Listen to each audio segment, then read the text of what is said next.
Hey, we're live. How you going, guys? Glad to be here. The old computer was a little bit slow loading tonight. It took about, I'm 1 minute late. So I actually hit go live at exactly 7, but it just kind of buffered and scrolled around for a while. But hey, welcome along. We're here now. Josh Homan, good to see you here. Driveway of Misfits. We mateys. Andy Nickel, hey, cheers, mate. Cheers. Sixth Street Garage, hey, good to see you here tonight. So what's been going on, guys? What's the news? Who's bought a car since you were last here? Who's building a new hot rod? What's going on? Andy Nickel, hi, Tuesday already. Yeah, man, it comes around fast, don't it? Zolly's Auto Clinic, how's it going? Yeah, it's going good, mate. It's going good. We've been staying busy as always. Had a little bit of time to me in the truck on Monday morning for a little while. Got another couple of little things ticked off the list. So yeah, bourbon indeed. Well, bourbon. It's actually an old fashioned. I decided to have an old fashioned tonight just for a change.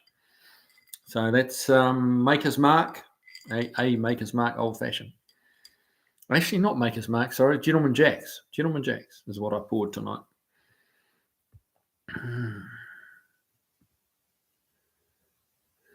Driveway of Misfits. Notice Dr. Art has been in several of your recent vids. Is Steve still working for him? Yes, definitely he is. Dr. Art's basically he's starting full time, back into the corporate world next week. So he had a couple of weeks spare. So yeah, he came over to give me a hand, make a couple of bucks, and help get a few of the cars crossed off the list. So it's worked out quite well. I think it's probably 3 weeks, actually, 3 or 4 weeks maybe. He's been helping me out. But yeah, it's flown by, and it's good to have somebody different in the shop, and it's been quite enjoyable. But yeah, Steve's not in this week because he's on holiday with because he works for the school district like full time and works part time for me. So his full time job is off this week because it's spring break, and so he's out of here and off with his family and kids, doing family and kids things. So yeah. Sixth Street Garage, spent the day installing stereo in neighbour's truck. Oh, okay, good on you. Something fancy or just a regular stereo?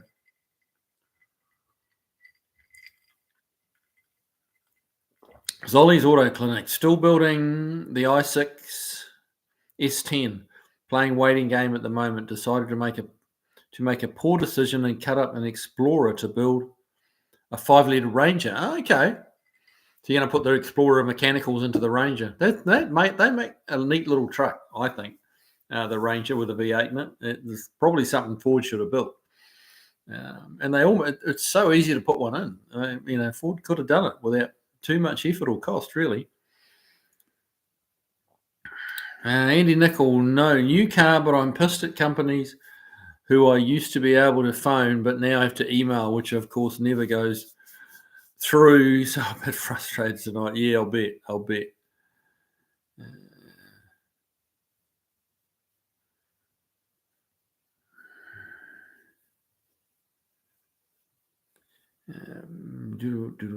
Sixth Street, Bluetooth with backup camera. Man, it's kind of hard to get by without a backup camera these days, isn't it? We're getting more and more spoilt, man.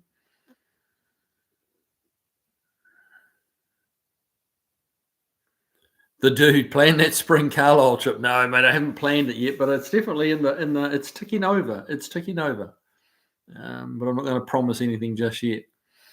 Beagle Bob, good evening. Time threw me off. We don't do daylight savings in Arizona. Okay. Yeah, that would make it a little bit different. Yeah. But hey, glad you made it, man. Driveway of Misfits, no new car here, but a few No new car here, but a few nice days this week is allowing me to start working on my 85 Chrysler. There you go. What model Chrysler is it?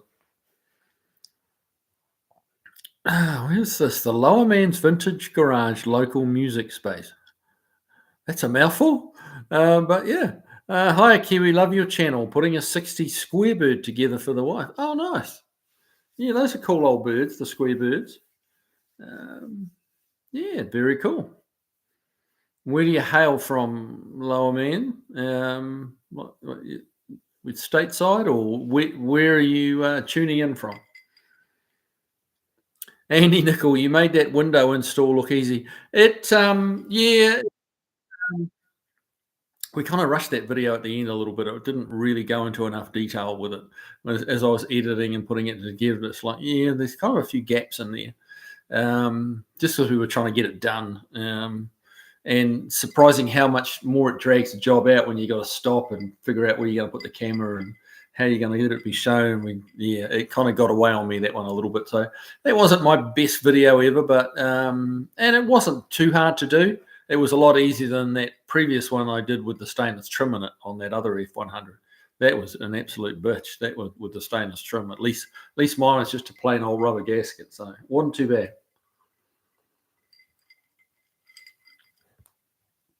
Driveway of Misfits, LeBaron GTS. Huh. Okay. I don't even know what that looks like. I'd have to go and Google that. Probably a pretty cool car from the 80s, though, I imagine.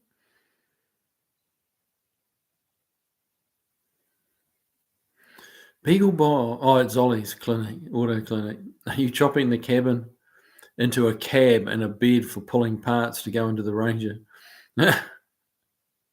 I'm going to say probably not. No.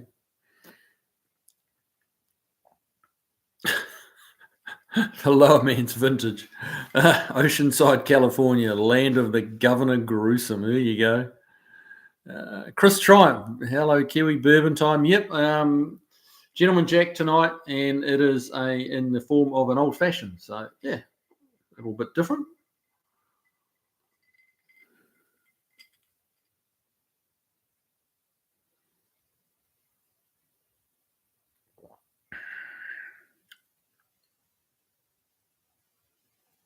Zolly's Auto Clinic. It's certainly a process, LOL.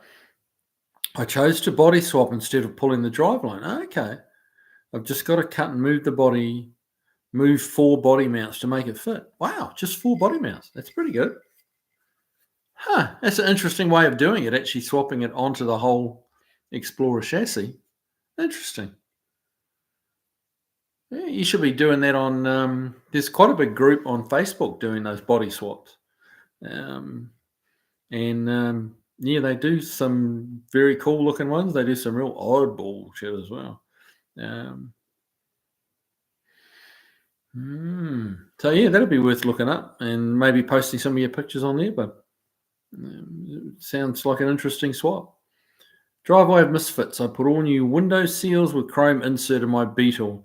That was a whole lot of not fun. Yes, I'd have to go along with that.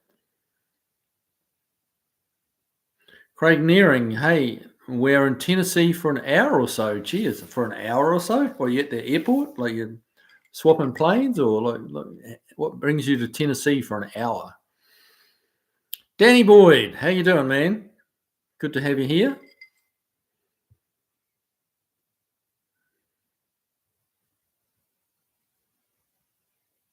Beagle Bob, I've heard that you can put an SN95 Mustang on an Explorer body for a 4-wheel drive Stang. I guess you could. I don't know how you'd ever get it low enough to look like a Mustang, like a proper Mustang again.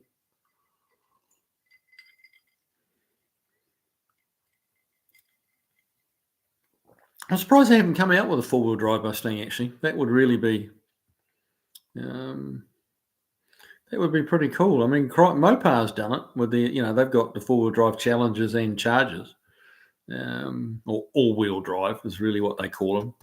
4-wheel drive's the big, the high vehicles, and all-wheel drive's more the performance, or all wheels driving on a sporty car. Craig Nearing, LOL, a virtual visit. Okay, I get it.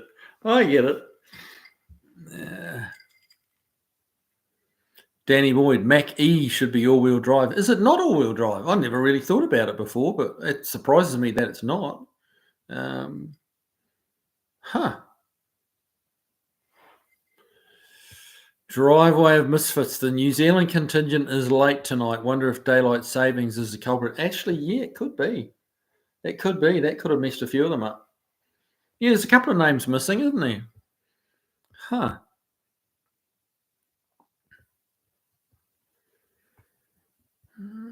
Solly's Auto Clinic. I may have to try that. I've seen people in forums asking about it and never got a straight answer. May just make a couple of vids or something of the process. Yeah, why not? Why not, man? People want to see that stuff.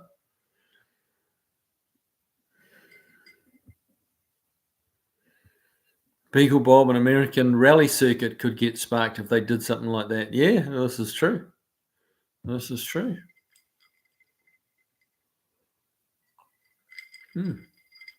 That's pretty good. I stopped drinking it. It's going to disappear before my 2 hours is up. So, what's been going on? Let's see. Let's have a recap of what I've been up to in the last week. I have found a Crown Vic front suspension for the F100, so I think that's going to be a happening thing. What else has been going on? Yeah, getting a few cars out the door, just kind of regular, nothing really of interest of video, unfortunately. Just fixing broken down Mustangs, nothing very, like we put a radiator in one, and we did have a mystery vibration in a Mustang, and turned out to be the flex plate had a bad flex plate in it, not broken but bad. I think part of it was when they put it in, they put the transmission in, and the torque converter has two little drain bungs in it, which go just there's 4 bolts that bolt the torque converter onto the flex plate, and in between the studs that are in the torque converter, there's 2 little drain bungs, and they'd clocked it like 90 degrees out. So the little drain plugs, there's little holes cut in the flex plate for the drain bung to go through, because it sticks out a little bit. But when you clock it that way, they doesn't have the holes in the flex plate, so it buries the little drain bungs into the flex plate, and it kind of tweaks everything and makes them want to run on a wobble. And it vibrated pretty good. So we got that one done, and got a windshield in the F100. And so it's and before you know it, it's Tuesday again. Now, Zolly's Auto Clinic, you swapping the whole cradle over to the F100? Yes, yeah, the whole cradle, the whole front suspension, rack and pinion, the whole thing. So then you've got to remount the engine, which is a bit of a drag, because the engine mounts get cut out of the old, the existing chassis. Danny Boyd, 28 versus 50. No, it wasn't that simple. There was a vibration in a different range. I've had that done before, and it's a different feel. But yeah, it was a 66 Mustang, and it had the 289, and it had in theory the correct ounce of flex plate in it, but they'd really installed it wrong, and that's what was causing it. Plus, it looked. Someone had been drilling on it, like trying to alter the balance on it. Just like half a dozen little holes, but they weren't. They looked like someone had done that after the fact, and which didn't make any sense at all, because they'd only taken maybe half an ounce of material they'd removed. So unless someone had actually tried to balance the crank with the flex plate on it, or who knows? That's the trouble with these older cars is, it could have been 2 or 3 owners ago that somebody messed with it, and someone else has messed it, and stray bullet. I've done that before, ruined the flex plate. Yeah, it doesn't do them a lot of good. No.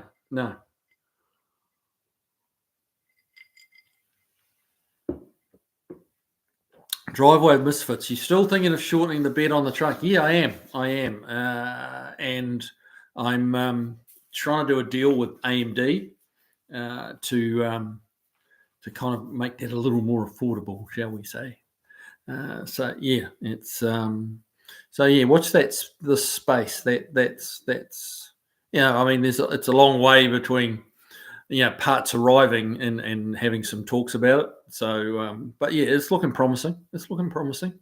So yeah, should hopefully be a short wheelbase, Crown Vic front on it, front suspension, and then just got to figure out what to do with the back. Although in saying that, I'll probably just leave springs. It's not like we've got 500 horsepower that the leaf springs are going to curl up and that kind of thing. That's not this truck. The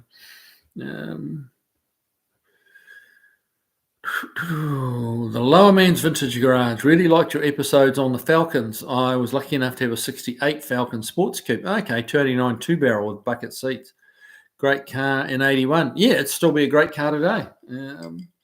That was quite a lively car. That was because they're not heavy. They're not really a big car. So the 289, it would have gone fairly well. Chris Triumph, a Falcon wagon to Mustang wagon conversion swap would be fun. We did one with a 66 Mustang parts in 1992. Really? So you made a Mustang wagon? That'd be cool.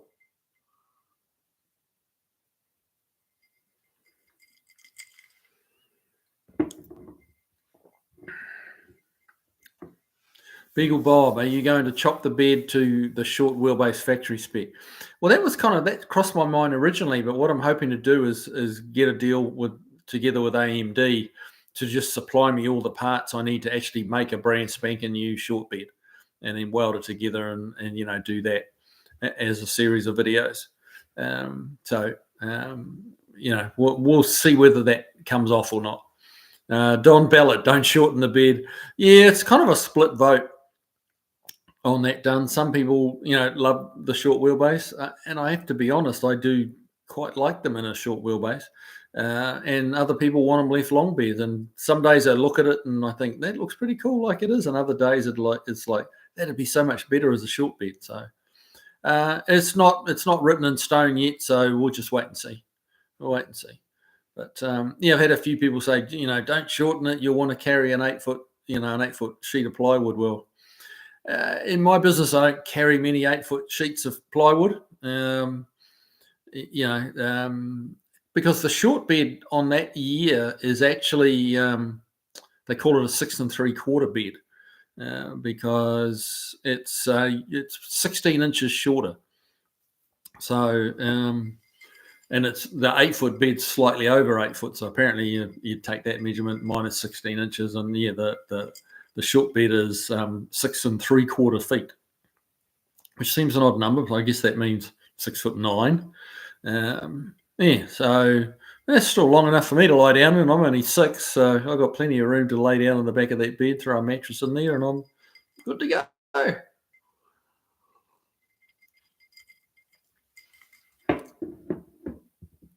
Phil Buckley, hey man, how you doing? Andy Nickel, did you get the goat riding better? No, we're waiting on brakes and suspension for that car. So they should hopefully be getting here this week, and we can get started on that.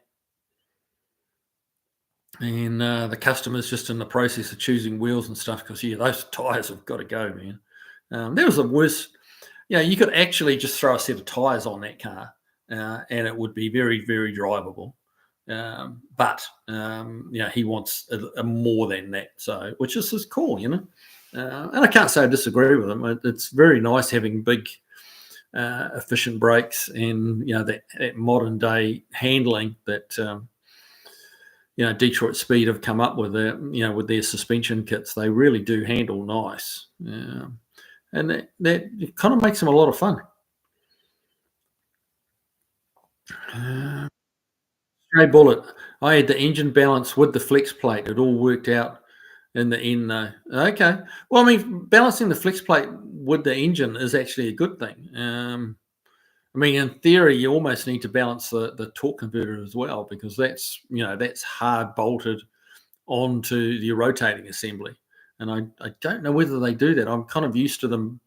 I'm used to balancing stick shift engines or manual transmission engines, where you balance the flywheel and the pressure plate, the clutch cover, and you balance that whole lot as a unit, because it spins with the rotating assembly, and it's spinning. Obviously, it's bolted to it. It's exactly the same speed. So, if that's 5 or 10 grams out, it vibrates. Maybe not enough to feel, but enough to sap power. So a true, a good balancing job, has either flex plate or flywheels and clutch covers and stuff all balanced with it. Really is the correct way to do it. Driveways misfits. Does shortening the bed like that upset the weight distribution of the truck enough that you have to compensate for the loss of weight in the rear?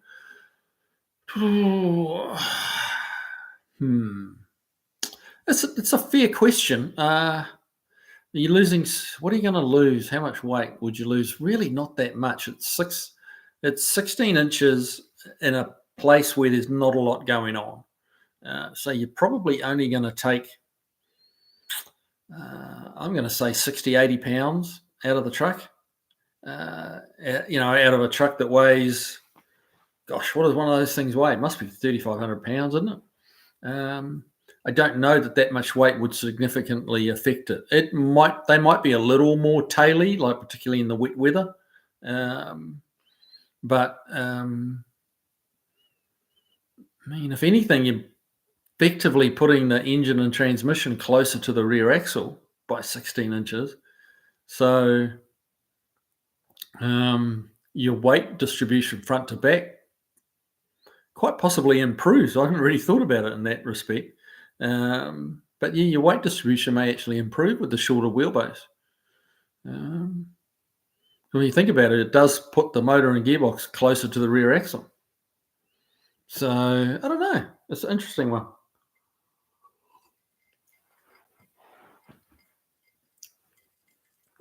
Zolly's Auto Clinic had the joy of redoing the whole front suspension on a 98 Lincoln Mark 8.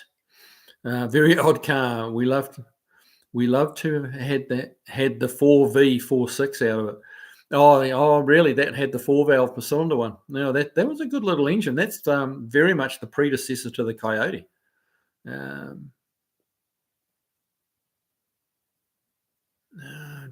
Josh Homan, a long bed is more practical. Yeah, it is. It is more practical. Yeah, I can't disagree. There's more room in it. It's that simple as that, really. Danny Boyd, 8-foot flare side step side bed for the 74. Huh. Don't think I've seen one. I'm sure they probably made them in 74, but I'm trying to think about it. I don't recall seeing one before.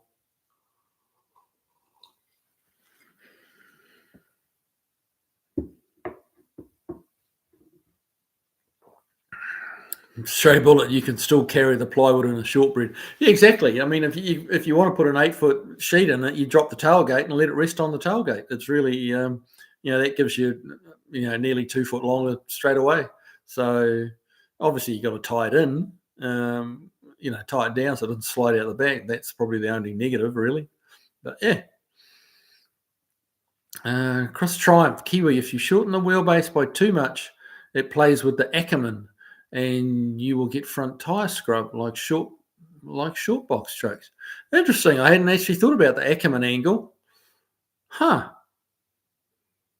Interesting. Yeah, because you're certainly going to affect your tuning radius, aren't you, by shortening the wheelbase?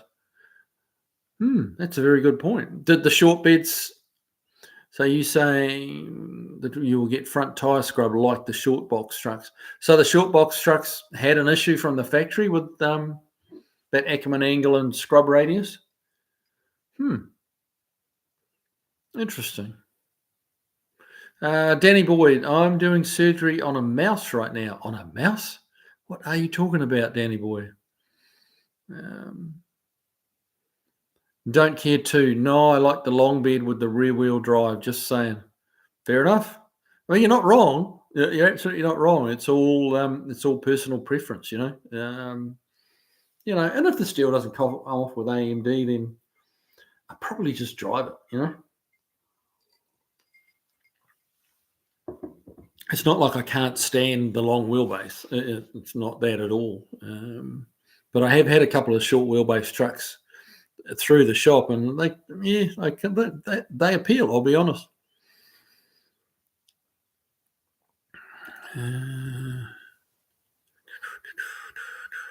Orlando Pockets, hey man, great to have you in here. Good to see you. Stray Bullet, it's a truck. It's designed to carry varying amounts of weight. Oh, this is true. Keith Koski, just sent you a pic of a 66 Mustang wagon to your email. Great show. Well, thanks, man. I will have a look at the email a bit later on. Yeah. Is that the one? Is that just a wagon or one that you built? Danny Boyd, my long bed two-wheel drive F77 F150 was just under 4,000 with me in it, according to the scrapyard. Yeah, they're fairly heavy, aren't they? So 37, 3,800, depending on what you weigh, bud. But yeah, around 3,800 pounds, I guess. Danny Boyd, straight 6 and standard 3-speed of my rig too. Wow. So that's a heavy truck with a little 6-banger on. Don Ballot, if the back end gets loose along the wheelbase, makes a big difference. Oh, it does. Yeah, they're not as flicky. The short wheelbase will get away on you quicker for sure.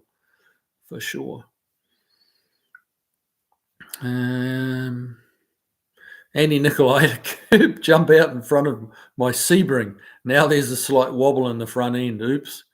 Hoping it's a tire or maybe a rim. Fingers crossed. Oh dear. Slight wobble. Yeah. Probably just a wheel. Hopefully. Yeah, as you say, hopefully. Beagle Bob, would the pinion angle change? Same height difference for the drive shaft with less distance.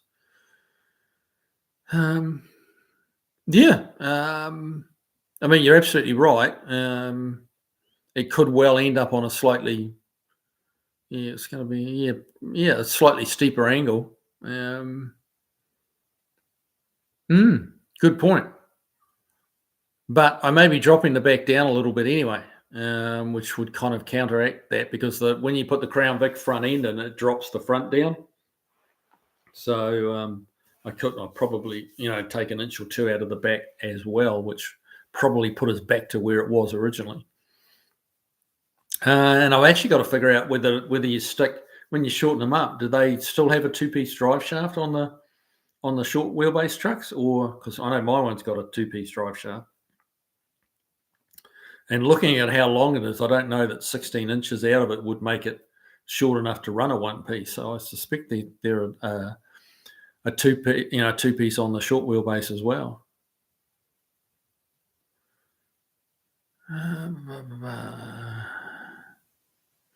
Josh Homan, with a couple of 100 pounds rusted out of it at that point.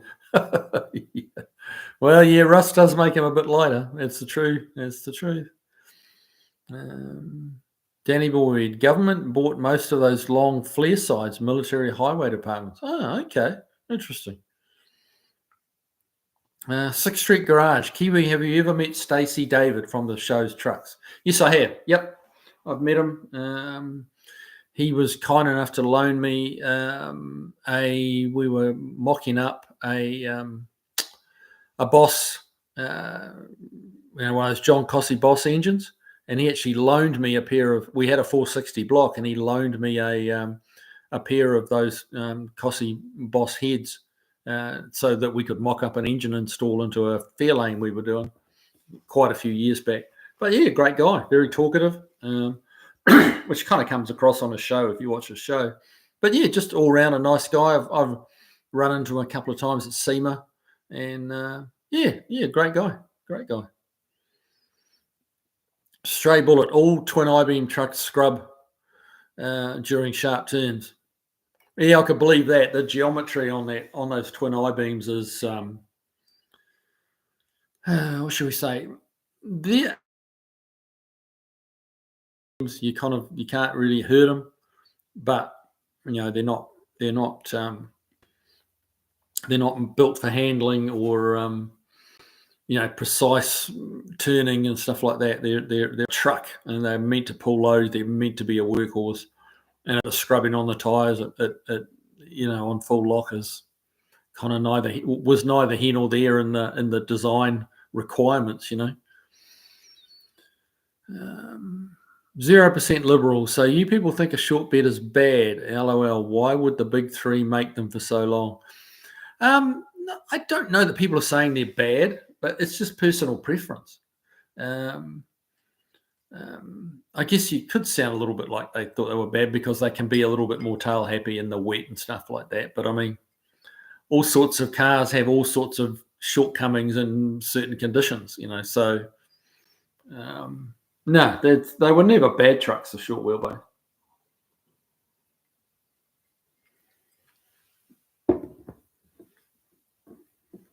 Danny Boyd, my truck was built without power steering too. Wow, okay, and it still weighed that much. Wow, I hate to think what mine weighs then, with the V8 and power steering and all that fun stuff.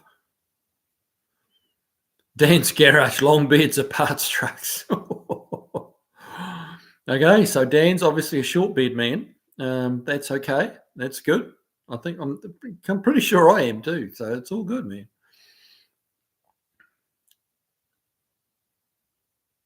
Stray bullet. It wasn't uncommon to remove the fenders and mount utility boxes on those flare side trucks. Huh.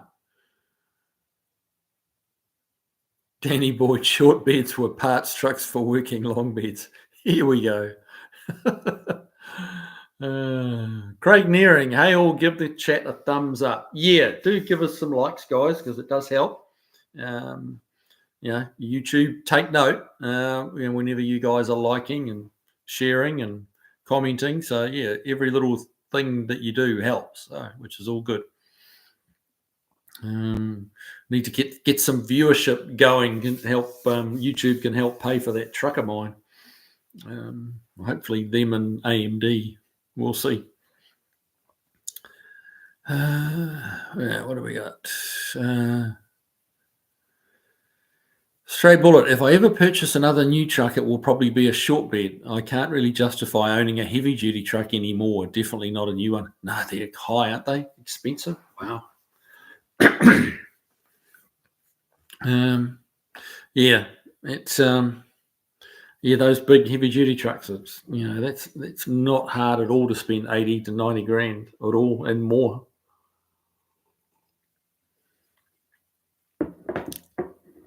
Sixth Street Garage, short bed for play, long beds are for work. Yeah, that's fair. But I mean, if I do convert it to a short bed, I mean, the main thing I might be towing a trailer around with it, which the short bed's just fine for that because they're not that short in the wheelbase. It's still a fairly big truck. Putting an engine and the transmissions in the back of it. Well, there's not, unless, you find a straight 8 and a long transmission of some description, it's never going to be too long for a short bed. It's 6 3/4 feet and then probably longer if you put it in diagonally. So there's always more than enough room in the back of a short bed, full-size truck with a short bed, for what I need to carry in it, So, yeah.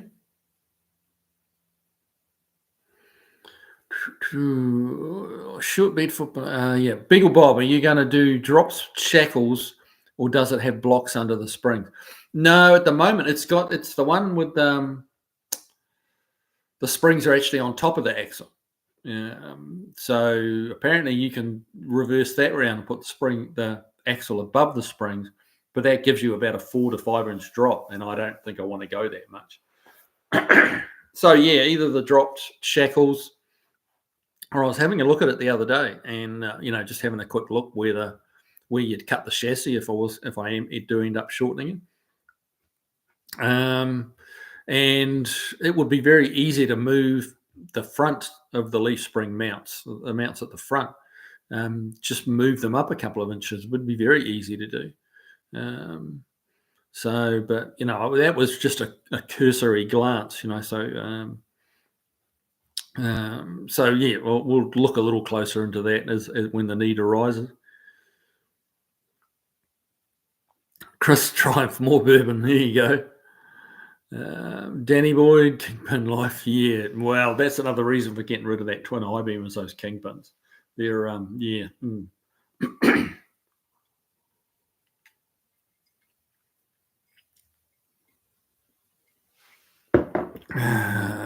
J. Russell Finch. Kiwi, how are the seat tracks progressing, and also Marge's Speedo video coming? Yeah, it's not. Short answer, it's not. I just been getting so busy at work, and just on customer stuff, and I really do. It's not going to take me 15, 20 minutes to throw the other seat track into that fluid and just plug it in and leave it. So, but I get into work, start working. Suddenly it's lunchtime, and then seems like half an hour later it's time to go home again, and the day's gone, and then it's like, oh, I really should have put that seat track into pickle or whatever you call it, electrify it. But hey, soon, real soon. No, that's pretty hard to quantify, isn't it? But I need to get onto that. Remind me again next week, and we'll see if I've done it, huh? Gosh, this bourbon's not stopping my cough at all, which is, I guess it just means I got to have a bit more, right?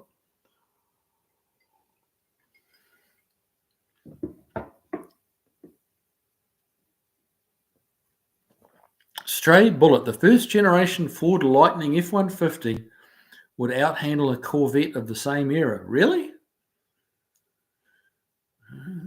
Which was what? When did the first Lightnings come out? They were the 90s, weren't they? Did they have that twin I-beam? I can't imagine anything with twin I-beams outhandling a Corvette. That seems a bit of a stretch.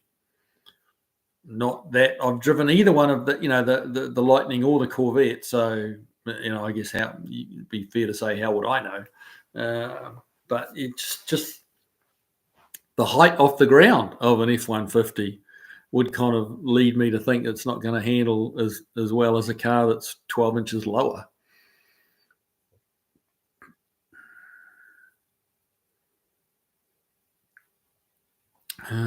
Keith Koski, just a random one I found. And please, everyone, give a thumbs up. Yeah, please do, guys. I appreciate it. It helps with YouTube, and which, it's cool. Beagleball, 0% liberal. If the big three cared what people thought, why are there no sedans or manual transmissions? That's a good question. Well, honestly, you make an interesting point. I think the reality is that not SUVs are the way to go. People love SUVs. That's why everybody's making SUVs now. And sedans, obviously, there's people that still like them, and there's people that still like manual transmissions. But it's a shrinking demographic. That's the brutal truth of it. It's a shrinking demographic. Not many young people these days can drive a manual. In their defence, they've not been shown how. You don't just, it's not like this generation was born and all the previous generations just came out of the womb knowing how to drive a manual. They were taught. We're not teaching our young ones how to drive a manual, so we can't be critical of them for not knowing how if we never showed them. And sedans, they're just not.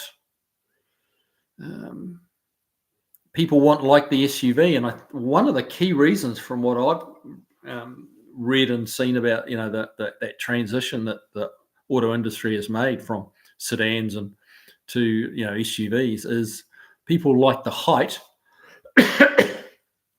So you're up a little bit higher, you get a better view, and to be fair, it seems I'll get shot down for being sexist here, but for whatever reason, women seem to like that extra little bit of height and allows them to see a little bit better. And I include my wife in that scenario. She very much like her car. She always has it set up. It has air suspension, and so she can pop it up higher. And she likes it up on the high setting. I jump in it and drop it down so it'll go around the corners better, but she likes it up higher.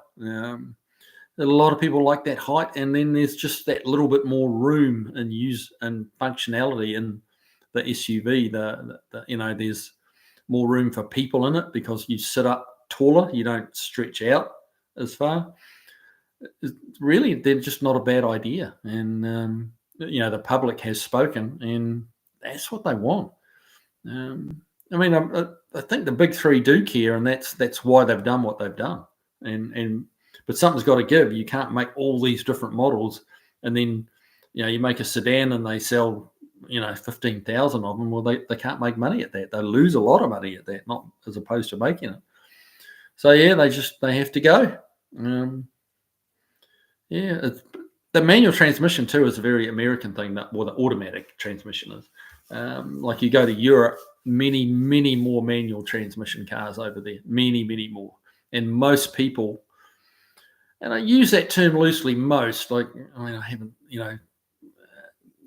done a big survey on it, but judging by the amount of manual cars over there, there must be a lot more people that know how to drive a manual.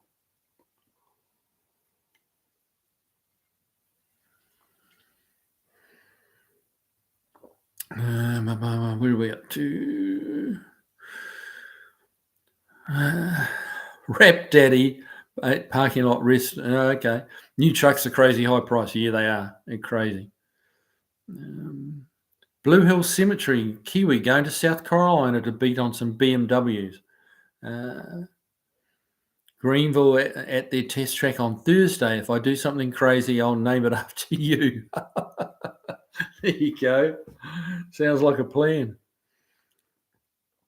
John Oskowski. Hey, Kiwi, how you doing? I'm doing good, man. I'm doing great. Doing well. Danny Boyd, I'm out of booze. My first dry day in a long time. Wow. Okay, so how on earth did you run out of booze or alcohol? Did you just forgot, or someone helped you drink it all? Craig Nearing, I love my 2015 RX 350. My daughter only has had stick shift vehicles. Yeah, well, my kids are the same. When they went for their license, they had to take it in a stick shift. That was not negotiable. They had to learn how to drive a manual, and they protested heavily, both of them.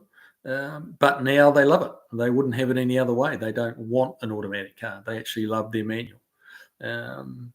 Which is funny, my daughter particularly, because she was considered at high school a bit of a badass because she was one of the only kids in her year that could drive a stick shift. So everyone thought that was very cool. And then she thought that was pretty cool. Suddenly she was happy with our decision to force her to drive a stick shift. Chris Triumph, do you like aeroplanes? I like flying places. I'm not sure that's quite the same thing.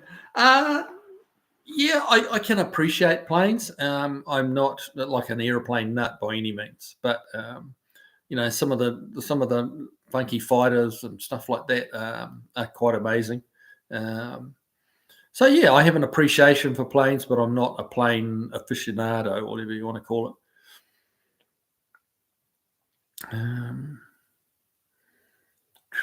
Driveway misfits. My son is 23 and drives a stick just like his parents. There you go. Yeah.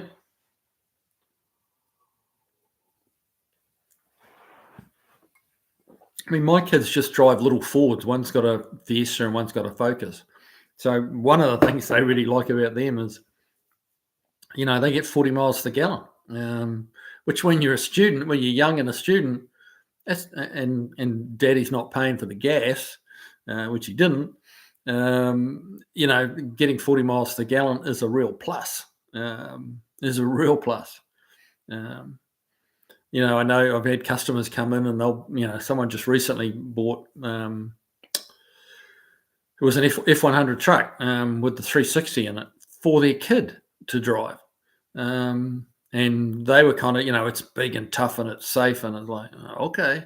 It's like you're going to be spending a lot of money on gas because those things are like, if you drive them nice, they're, 13 miles per gallon. And if you drive them like a young school kid, they're probably less than 10, single digits. It's like, oh.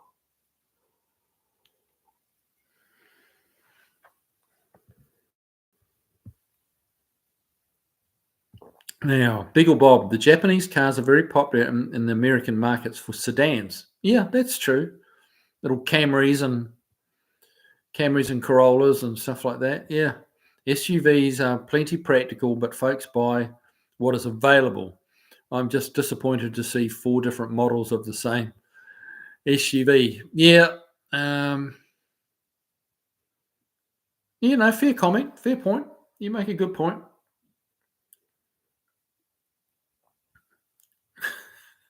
Chris Triumph, once a plane lifts off, it will always land one way or another. Yes, very true. Very true.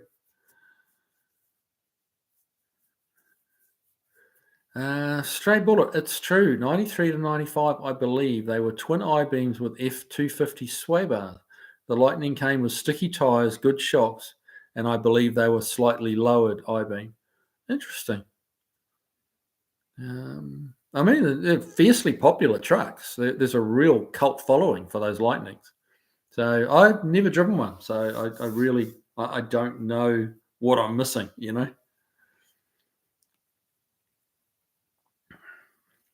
Stray Bullet, you'd be surprised how capable a twin I-beam can be, Kiwi. Yeah, I guess if your camber and casters are right on it, where you need them to be, but that has a lot to do with ride height, doesn't it? With being, um, there's non-adjust. The kingpins are not adjustable. You can't dial camber into them or out of them.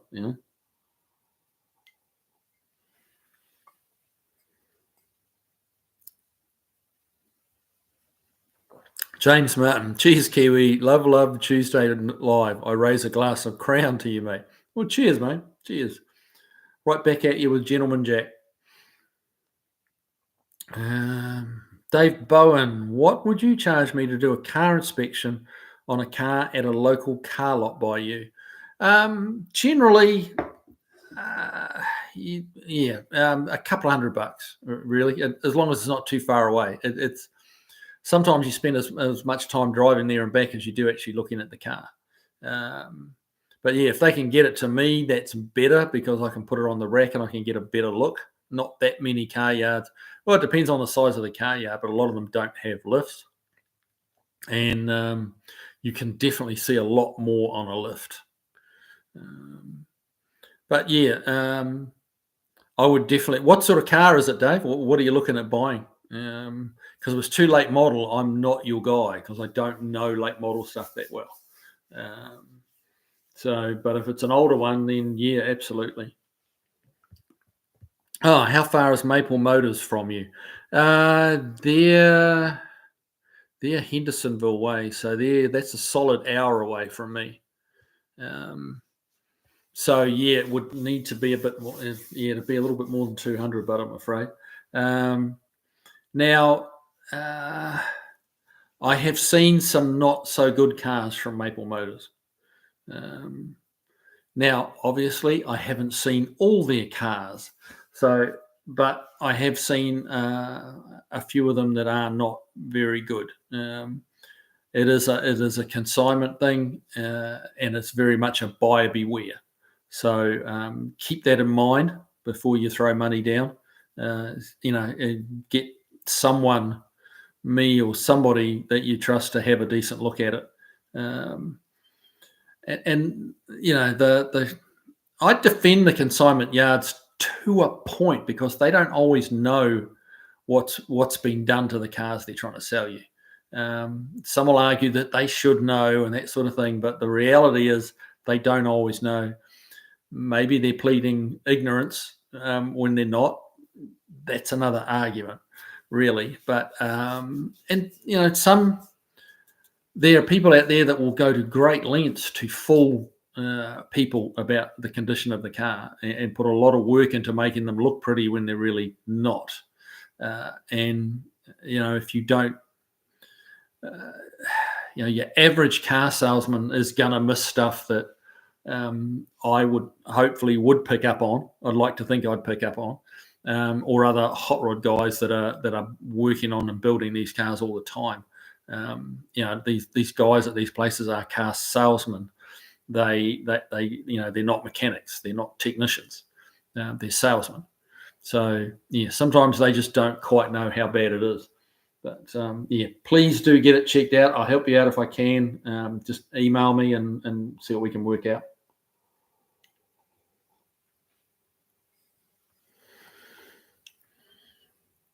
Craig Nearing, my old E150 was a beast. I should have kept that.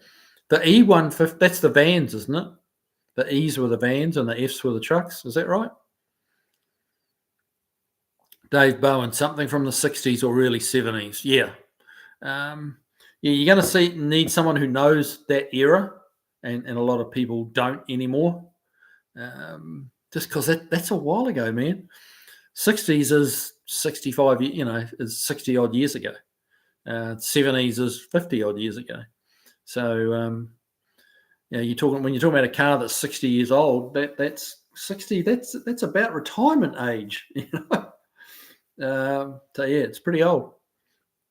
So if you're talking with someone who's in their 30s, they're going to have limited knowledge of what makes those cars tick, and what their weaknesses are.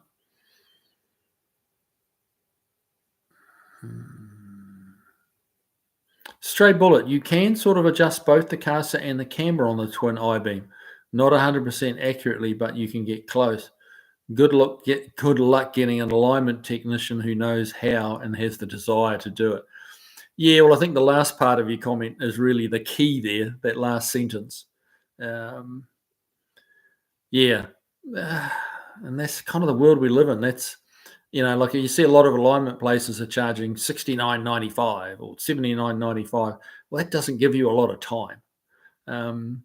Really, you can't get anything mechanical done for under $100 an hour these days, almost no matter where you are. So if you're paying $70 for a wheel alignment, you're getting 3/4 of an hour at best. And realistically, they probably actually want it done on the rack, done out the door in under half an hour for that kind of money. So you're not going to get a lot of adjustment on an I-beam for that in the half an hour. But yeah, that's just the way it is these days.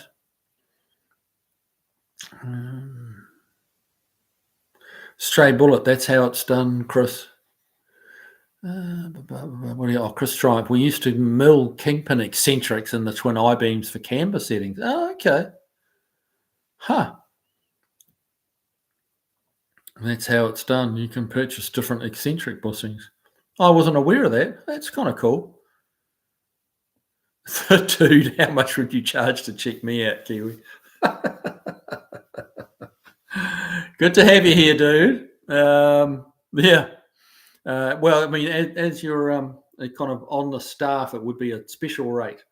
Let's just say that. Moderators rates. Cut to the chase. Hi from Tauranga, sunny Tauranga. I've got a bit of family living in Tauranga now. Yeah, beautiful spot. Beautiful spot. Dave Bowen, thank you, Kiwi. When the time comes and I decide to purchase something that catches my eye, I will get a hold of you and we will take it from there. Thank you for your time. Hey, look, no problem, man. I try not to charge much for doing that because I'd much rather someone find out beforehand than bring it to me and then I have to break the bad news to them that they bought a pup. So I'll if you need me to change a transmission, like it's the regular hourly rate. On a car inspection, I try and be as friendly on price as I can possibly be, just because it's just helping people out in the hobby, and then they're probably trying to get into it, and I just don't want to see them caught out,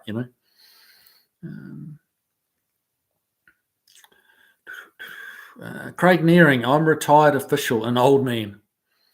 Nice, lucky you. All retired and stuff.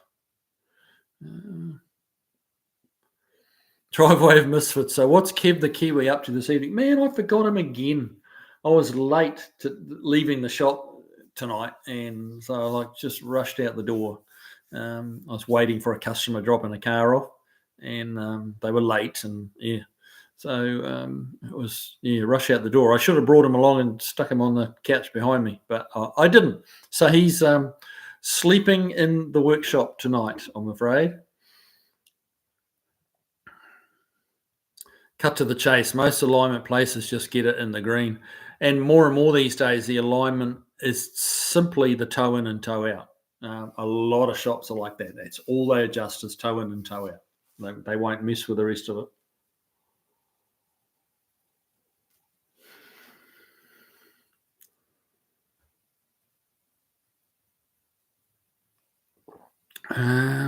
Phil Lawrence, we had a truck place bend them with heat. Wow. Okay. That's a bit of heat. Yeah, that would work. That would work. But yeah, that's some fairly hard work.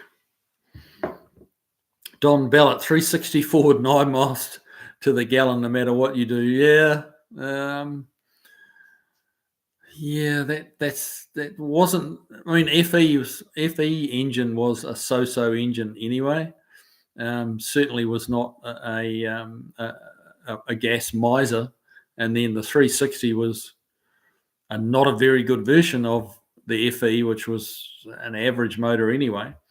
So yeah, then 360s weren't great. Good truck motor, they go forever and tons of torque, but yeah.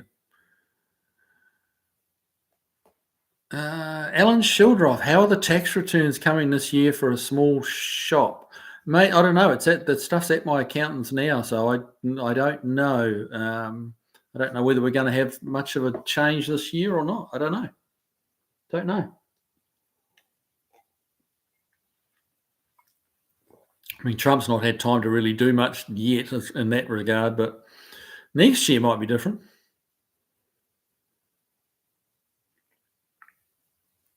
Fran XB, back in the 60s and 70s, my dad did front end alignments and had the fewest comebacks on vehicles he did, Firestone shops. Good for him. Well, he obviously took a bit of pride in his work and wanted to do it right. So good for him. And there's more to it than just reading the specs off the spec sheet too. A good alignment guy, it's like most things. With experience comes knowledge. And a particular vehicle, they might spec an 1/8 of an inch toe out, but the reality is it might have ended up being better with 0. But that's experience that these guys learn that. So I guess he knew what he was doing and he paid attention. So good for him. Good for him. Phil Lawrence, yep, sure does. I'm not sure what you're. Oh, yeah, bending them, right? Yeah, a lot of effort. Your Digital USA, hey Kiwi, looks like you're a McLaren supporter. Well, of course I'm a McLaren supporter. McLaren is a New Zealand team. Well, the Formula One team is not New Zealand anymore, but the McLaren cars originally came from New Zealand. Bruce McLaren was a Kiwi, and he built McLaren race cars, and that eventually morphed into the McLaren road cars you see today and the McLaren Formula One team. So yeah, that is actually this little shape here. And you got to use your imagination a little bit, but that's an artist's interpretation of the profile of a Kiwi, the Kiwi bird. And this is this little. I'm trying to get this right. That's his beak here, and over here that's his feet, and that's kind of the shape here of the Kiwi. So that's where that logo comes from. So yes, fiercely proud McLaren supporter. This coming weekend is the opening round of Formula One, and McLarens are the unofficial kind of favourites. They're being seen as the car to beat this year. The fastest car of the pile. But obviously time will tell. Like everyone plays games at the testing they had a couple of weeks ago, and nobody wants to show their hand completely. So, I will be watching the race without a doubt, and pulling for Lando Norris, and the Aussie. What's the Aussie guys? Oscar Piastri. And then, of course, we got another Kiwi driver, Liam Larson. He's in the Red Bull car. So big New Zealand / Kiwi presence in Formula One, or big for Formula One. That's very much European dominated. But maybe the McLaren is a loose. It's kind of a distant connection now. McLaren is very much British owned, run, funded, and everything. It's not really a New Zealand product anymore, but its roots are started 100% in New Zealand. Driveways Misfits, did they have alignment machines back in the 60s and 70s, or did they have to do all of that by hand? No, they had alignment machines, nothing as exotic as we have today. It was much more kind of mechanical than gauges now. But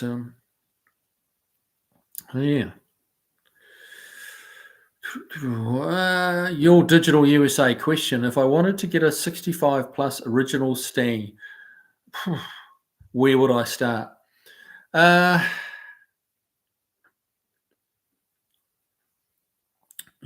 Where would you start? That's a good question. You have to qualify that a little bit. Are you looking for one that you're wanting to restore, or you want one that's been done? That makes a big difference. Or are you kind of looking for a survivor? Project, survivor, or already been restored. That's three big differences. So let me know what you're looking for a little more, and we'll go into it. Chris Triumph, I've been retired for 7 years. Wow, I hate it. I would go back to work any day to stop the boredom. Oh man, that sucks. So you unable to return to work, or is like the body retired you, or is what's happening there for you, bud?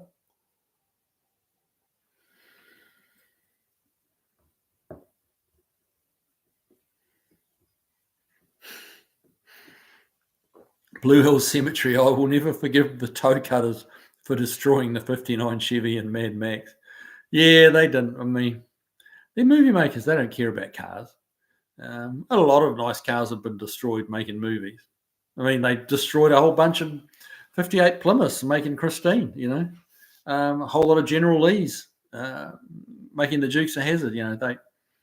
It's just a commodity. The movie makers, they're there to make movies, not save cars.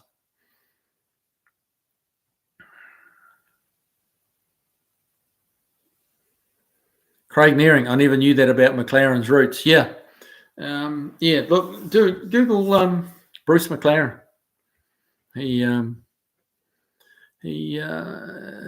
was quite the genius. It's interesting. New Zealand is such a small place with such a small population, because back then I think there was like barely 1 million people in New Zealand. They had the guys like Bruce McLaren in cars. You had Burt Munro on the bikes, and then there was obviously that was quite a few years ago. Burt Munro and his Indians. And then there was, I've gone blank now. There was another guy that built Formula One bikes, and a Kiwi guy, a New Zealand guy. Someone's going to remind me, I'm sure. I'm trying to think of his name. I've gone completely back. But he designed and built a very unique, I don't think they call the bikes Formula One, but that top level, highest echelon race bikes that they have. And just Britain, Some John Britton, that was his name. Takes a while. The Rolodex kind of moves slowly these days. But yeah, John Britton, and he built these incredible motorcycles that just absolutely dominated. But he thought he was so clever. He was kind of eccentric, and he did some weird things on these Britain motorbike. They were considered weird, like they were very different, away from the mainstream. The way he built them, the way he made them go fast was quite amazing. So he's a worthwhile reading up on as well. Very, very clever guy, and all Kiwis, every one of them. So yeah.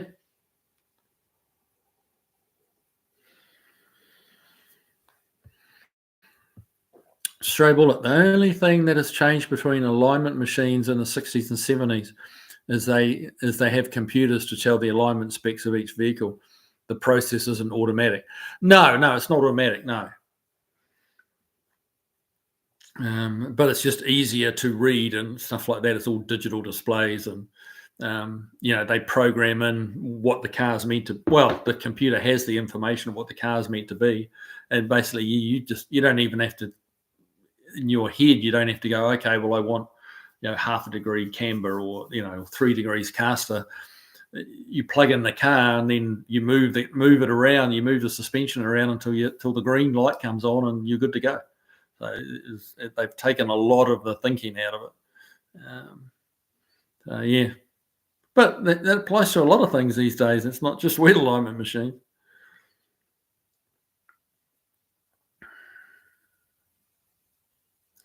Driveway of Misfits, Digital USA. I suspect where you start depends a lot on how much you have to spend. Oh, exactly. Yeah, yeah, absolutely. The dude plugging my merch. Very good. Cool. Thank you, sir. I appreciate that. Yeah, guys, buy some t-shirts, some Super Kev t-shirts, some Large Marge t-shirts. They're all sitting there waiting to be bought. Somebody must need a spring break present, don't they? Tim Miller, hey man, how you doing? Chris Tripe, bourbon time. I feel like you've said that already tonight. How many bourbons are you in, mate? Cut to the chase, Britain. Yeah. No, it did come to me eventually, but yeah, it took a moment. Stray Bullet. Television producers were running around the entire Los Angeles basin, putting notes on charges, asking the owners if they wanted to sell them. Them Duke boys were sure hard on those cars. Yes, they were. Well, you couldn't.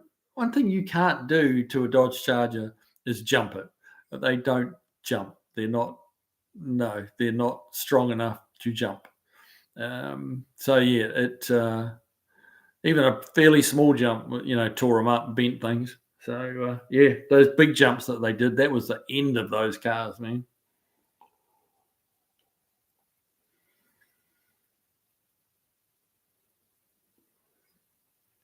Chris Triumph, Kiwi, few people want to hire old men. Yeah, that's the sad truth, mate. Chris Triumph, Britain's Superbike. Yep, John Britton's Superbike. That was the Superbike series, wasn't it? Yeah, not Formula One bikes, Superbike series. Very, very clever guy. Very clever guy. And he died fairly young too. I think he died from cancer. He was taken early, Yeah, that was sad because he still had a lot to give, I believe. As far as his intelligence and his ability to build things, he had a lot more in him, which we'll never see now.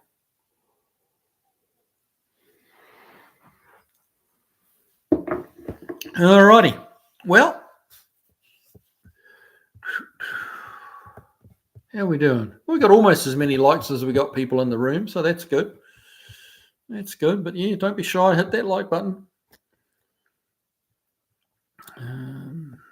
J. Russell Finch. Bruce McLaren said the ultimate race car was the one that fell apart after crossing the finish line first. No waste. Yep. Yeah, well, you can't overbuild a car. If you build it so strong that it'll last for 10 races, it's not going to be fast.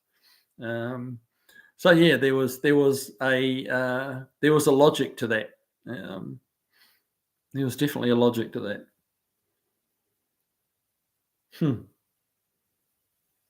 Indeed. But yeah, it's kind of good to see some a Kiwi back in Formula One as well. It's been an awful long time since we had a Formula One champion. I mean, I think Denny Hulme was an ex-Formula One champion, I believe, a Kiwi guy. He died quite a long time back now, and he died behind the wheel of an Aussie touring car at Bathurst. He actually had a heart attack, and it wasn't a crash. He actually died behind the wheel, and he was fairly deep into his 60s, yeah. His number came up coming down the infamous Conrod Straight, and he just wandered off, just slowly kind of veered off the side of the track and ran down the Armco, the rail, the wall on the side of the track, and just kind of drifted to a halt, and he was gone. It was, it was kind of surreal. It's kind of like in the movies, but it was real. And as a few people said, he died doing what he loved, and it was one of those things you don't want to see, but it's like 160 mile an hour down the back straight, or 180 probably down the back straight at one of the most famous racing circuits in the world. If you have to go, it's not a bad way to go.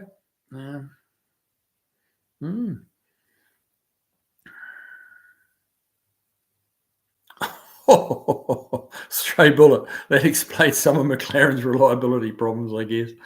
Yeah. Yeah. It's those F1 cars are very, very highly strung. And that kind of that sentiment from Bruce McLaren is still running today in Formula One. They do not overbuild those cars. They build them as light as they possibly can, and they are made to last the distance. And honestly, not a lot more. Not a lot more.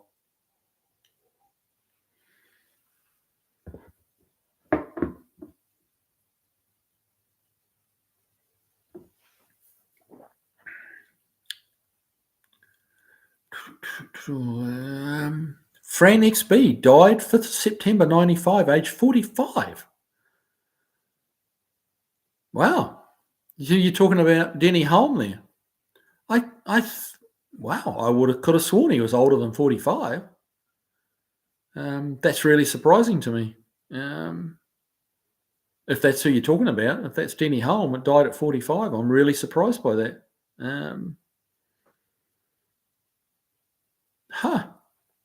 I thought he was in his 60s. Wow. When was that? 95. That's 30 years ago. Maybe he just looked a bit older at that point. Well, that will blow my mind if he was actually 45. I thought he was well older than that. J. Russell Finch, lots of supercar champions are from New Zealand. Oh, that's true. Yeah. Yep.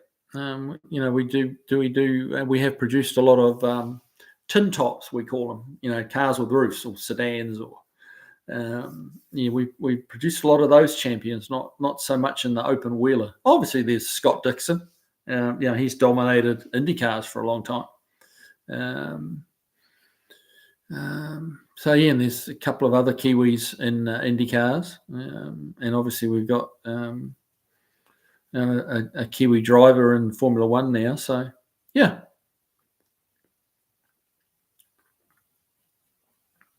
Phoenix. Okay, Britain. All right. Okay, that makes more sense now. Yeah, I thought you were talking about Denny Hulme. Britain he was way too young. 45. Yeah, that's kind of the image. The last or one of the, as you saw him, but in a couple of years before he actually died, that would have been around that 45 would have been around that age. He'd have been around that age, but yeah, way too soon. Way too soon.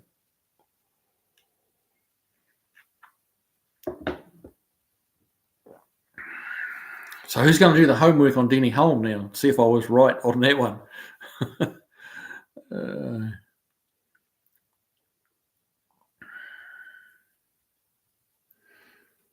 What do we got? Oh, look at that. Oh, lots of likes. 45 likes. Well done.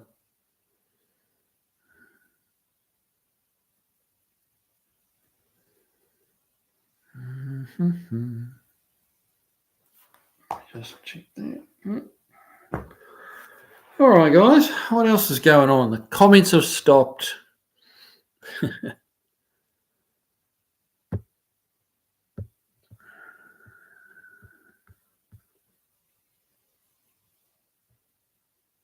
Alan Sheldroth, you can say that you have lived longer than him. Yeah, absolutely.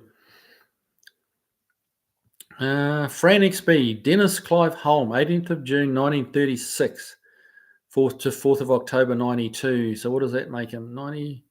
Okay, so 36 and 60, 90. So he wasn't quite 60. Okay, so he was late 50s. In 92, 64, yeah, about 56. If my maths right.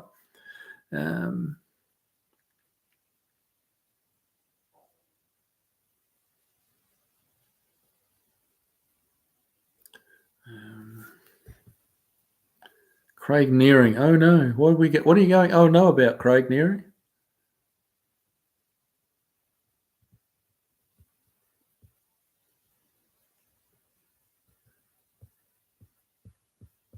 Okay, seeing if I missed something here. What do we got? Cut to the chase. 54 to 56 Oldsmobiles seem great value compared to Tri-5 Chevys. Are they worth it or too unique? Hey, I agree. I personally wouldn't own a Tri-5 Chevy. I mean, and again, it's my opinion. This is not saying this is a fact. This is how it is. Not at all. It's my opinion. There's so many hot rodded Tri-5 Chevys. I like something a little bit different. That's why I've got that 57 Buick. I would much prefer that 57 Buick to a 57 Chevy all day long. Well, it's just not even any kind of a close call. I just think they look better. They're just way cooler than the 57 Chevy. But that's just my opinion. And the same applies for the Oldsmobiles. Pontiacs, maybe to a lesser degree. Pontiacs weren't the prettiest in that era, that Tri-5 era. But Oldsmobiles and Buicks were awesome looking cars. More chrome, more bling. The Pontiac was kind of just like a half a step above the Chevy, and then you went up into the like Oldsmobile, Buick, and then Cadillac. So yeah, I'm a big fan of those mid 50s Oldsmobiles and Buicks. They're very cool.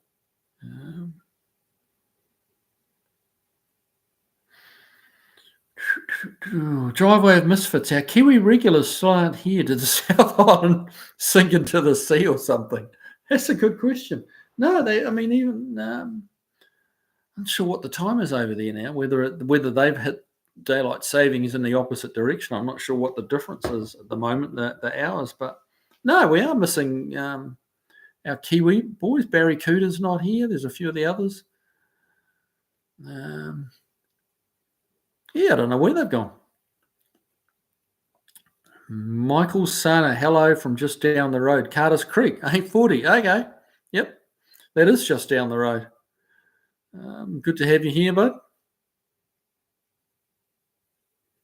J. Russell French. Wow, 33 years already. Time sure does fly. Yes, it does. It absolutely does. Craig Nearing, I knocked myself out of the chat. Oh, dear.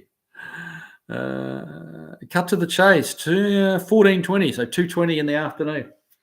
So we've got a Kiwi in here, which is good. Well, two, me and you. Cut to the chase.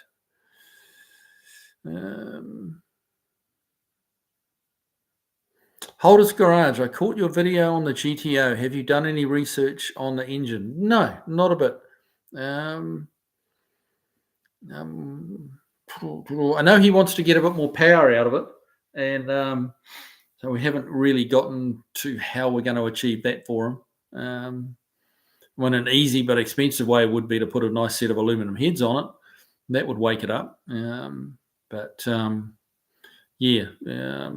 sure how much budget he wants to throw at like speed or acceleration.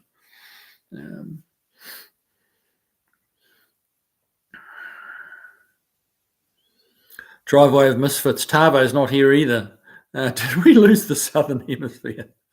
Yeah, Tavo, it's not a good time for him over in Aussie. So sometimes he'll pop in for a short while he's having lunch, but maybe we've missed their lunch period if it's already 2:20 over there. So which means we would have. Well, that's New Zealand. Depends what part of Aussie. Yeah, it could well be. Like if the live could well have started at 1 p.m. over there, which means a lot of the time lunchtime's 12 to 1.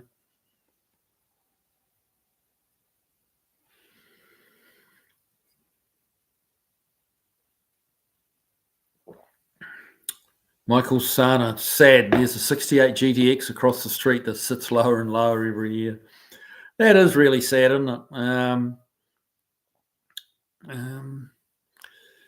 Yeah, a lot of people just, I'm going to get to it one day, and they just never do. And meanwhile, the car gets worse and worse and worse, and then eventually it just gets turned into parts.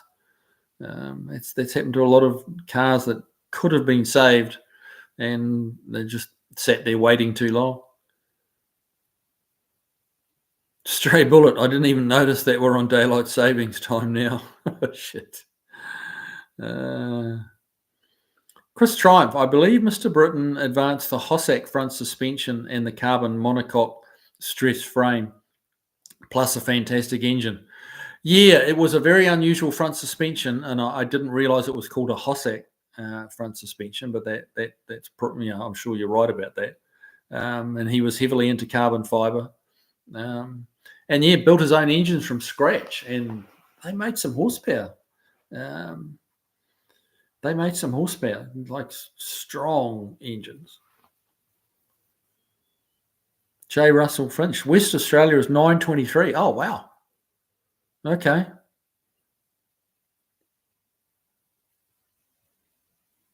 Holder's Garage. Okay, just a camshaft and headers will help a lot. It should be a 400 cubic inch with 350 horse. Yeah, I'm pretty sure it's. I think it's. I did see a badge on the side of it, 6 point something litre. But yeah, it's too new for the 389. So yeah, it should be a 400.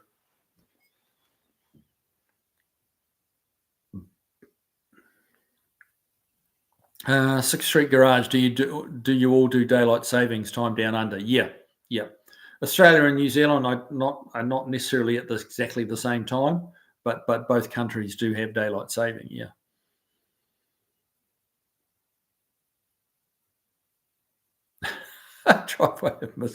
If daylight savings time is going to prevent our friends in Aussie and New Zealand from joining us, then the US will have to stop changing the clocks. Yeah, it's hopefully, and I'd be very interested to know, like if they come on and watch the live after, like later, to get some feedback from down under, from being Australia or New Zealand, as to whether the daylight saving has played a part, and if it is, why / how is it making it difficult? I'll be interested to know that, and whether, because there's nothing, we could maybe adjust the time of the live a little bit, because I have to be honest, I do like having those Kiwi and Aussie viewers. It's obviously it's a little bit dearer to my heart, because that's kind of my hometown, So it's nice having those guys here. So hopefully if you are watching this after the fact, then please comment and let me know what's going on.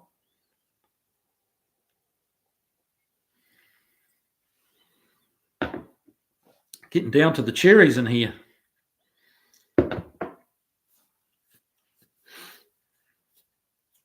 So,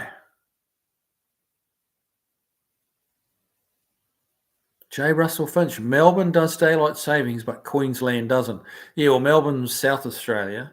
In Melbourne, Melbourne. Yeah, Melbourne's South Australia, isn't it? Huh. Yeah, South Australia and Queensland is Queensland. Yeah. Yeah, quite different parts of Australia. And then you got Sydney and New South Wales. I think they're all on different time zones. Victoria, I beg your pardon.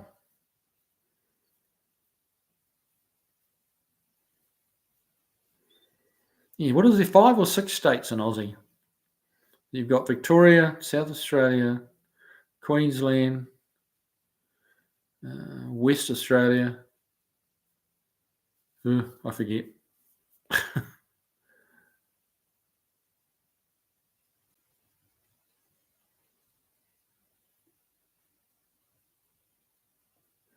Stray Bullet. I'm not sure if Arizona recognises daylight savings. No, somebody was commenting earlier that that they didn't have daylight savings in Arizona. Can't remember who it was.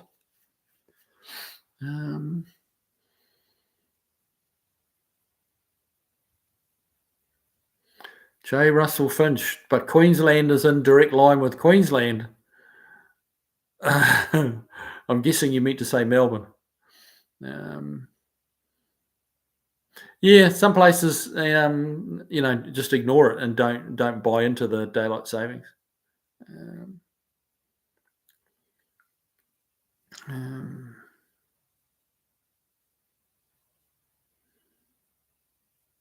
Driveway of Misfits, New South Wales. Yeah, that's where Sydney is, New South Wales. It's a state of Australia.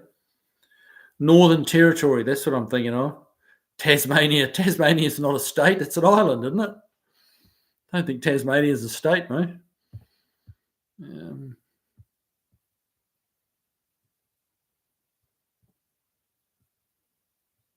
Tasmania, I think that's part of South Australia. I don't know. My geography on Australia is not that good. Not when we're getting into states. I know where the places are, the cities. I can point them out on a map to you, but it's both. Okay.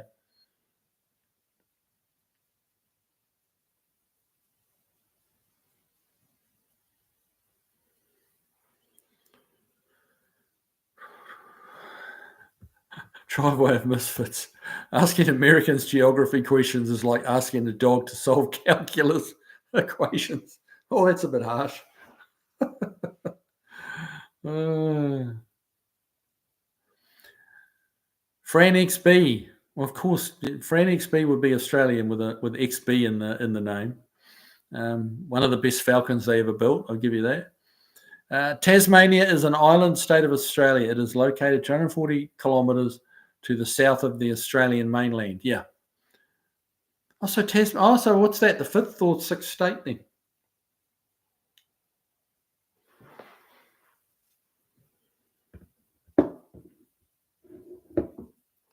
Fran XB, you're from Ohio. Okay. There you see, I read too much into that.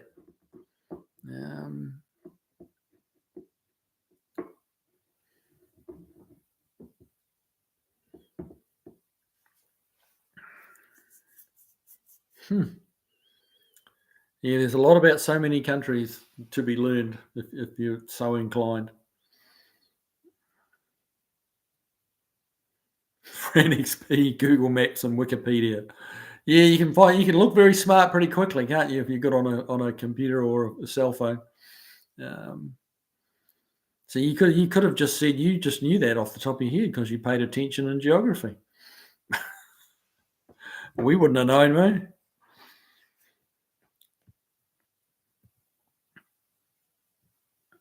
Two territories, Canberra and Northern Territories. Okay. Stray Bullet. I'm super good at geography. I know all about minerals and rocks and stuff like that. Okay. And a little bit about cars as well. Just all round a very clever gentleman.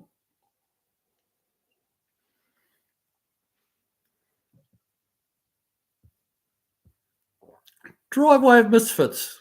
Super chat. Well, thank you, sir. I appreciate that.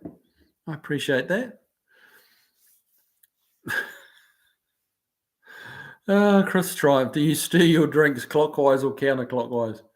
Which clockwise? I'd have to say, I think. I'm trying to remember now. I'm going to try to do it in my, yeah, I think I do it clockwise. There you go. Something you always needed to know about me. So, yeah. Fran XB, 71, soon to be 72. Well, good for you, brother. Good for you.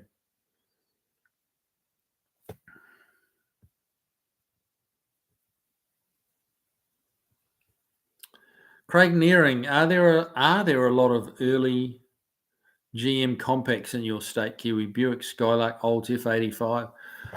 No, I wouldn't have said a lot. No,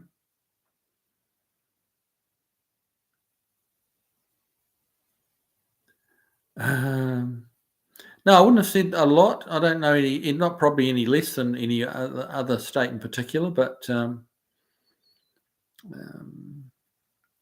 no. Why, are you looking for one?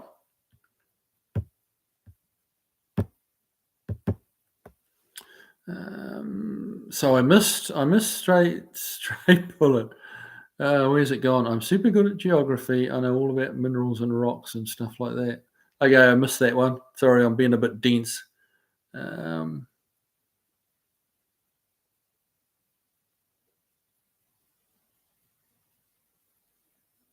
right, I missed that. Sorry, bud. Driveway of Misfits. Put that $5 towards refilling your glass or paying Kev's next bail money. Yeah, whichever comes first.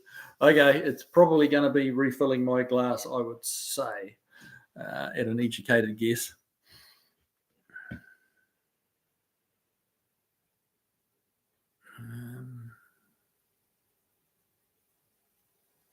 Max level Kiwi, if frozen cherries replaced ice in your cocktail. Also curious to know how much gas costs where you are. We are under $3 in Boston.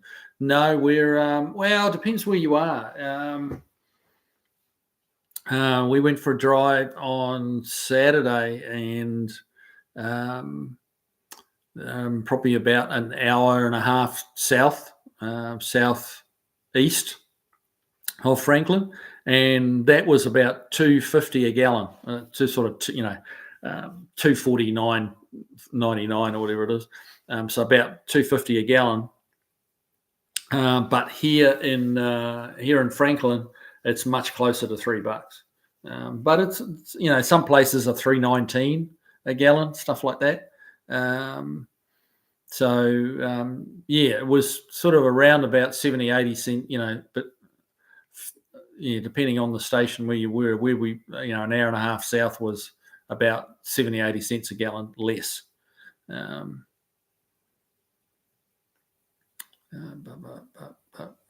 we go. And max level have frozen. No, frozen cherries are kind of lukewarm now. My whole drink's kind of gone a little room temperature, I'm afraid. But I'll suffer through. I'm no quitter. I'll keep at it.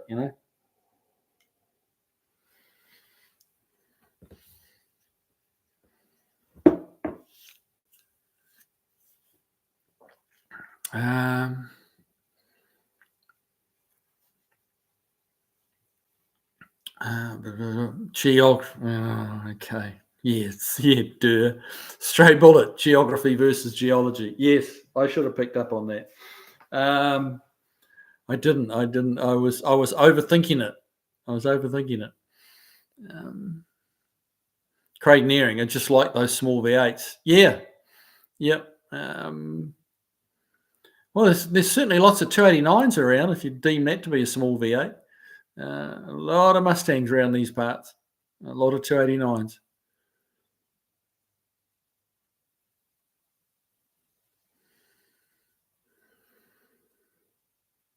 What else have we got here? What direction does water circle the drain in Australia? Oh, that I don't know whether that's a myth or not. You hear that kind of story slash joke like for so many years, and I don't think I've ever actually paid attention to which way it goes. Which way the water goes in the toilet bowl. I don't think I've ever actually had a conscious thought about. Like, I must check that.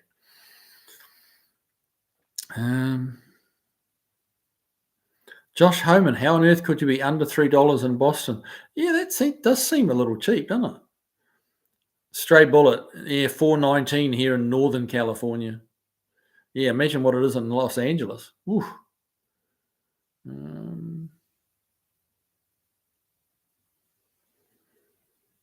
Chris Triumph, bourbon time. Mate, you must be on about your sixth bourbon, Mr. Triumph. If you're having a bourbon each time you type that. We got Granddad's Junk in the house. G'day, man. How you doing?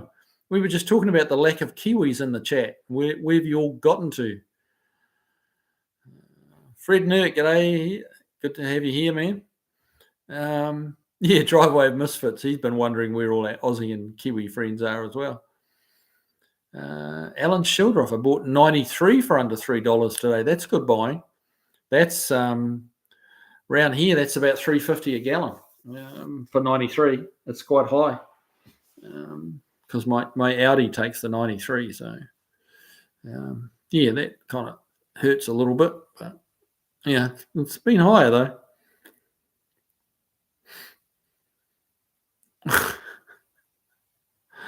Jay Russell Finch, President Trump bought a Tesla today. Really? I wouldn't have imagined he would have to buy a Tesla. He's in pretty tight with the guy who owns that Tesla. So, yeah, I would think he'd just get given one.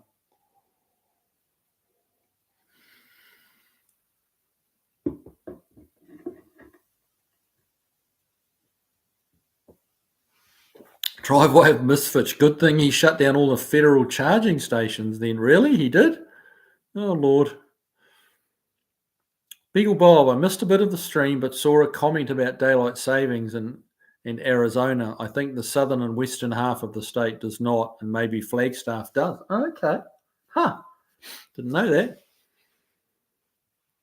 Fran XB, $2.93 for regular here in southern Illinois. There you go.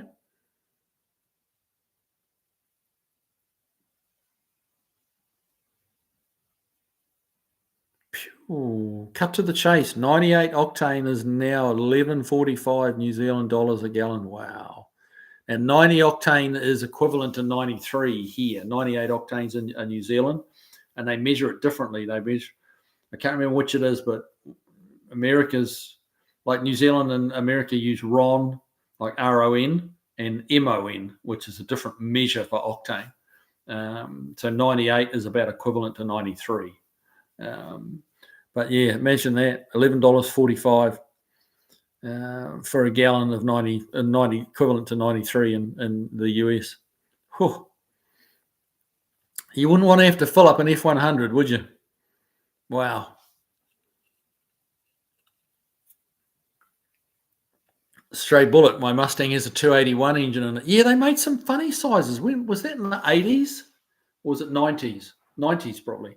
They made some odd size small blocks, didn't they? Wonder what that was about. Like, why would you?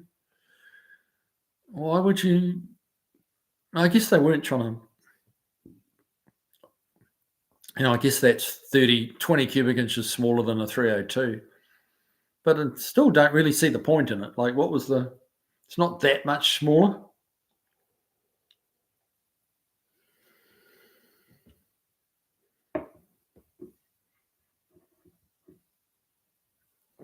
Driveway of Misfits. Granddad's Junk. Beautiful day here too. We'll be under freezing by tomorrow morning. Wow, that's cold.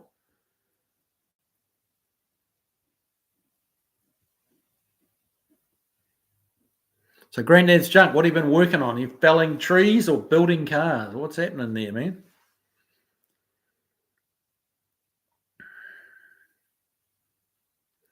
Cut to the chase, that's $6.50 US dollars a gallon.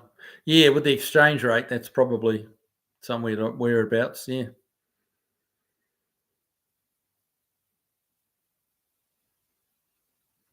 Oh, that's the 4.6. Yeah, I'm with you. That's the modular motor. But I think they made like a small block Windsor as well. That was a weird, odd, smaller than a 289 engine as well. Unless I may be getting that mixed up with the 4.6, but I did think there was an oddball Windsor that was smaller. Not the old 260, but somewhere in between.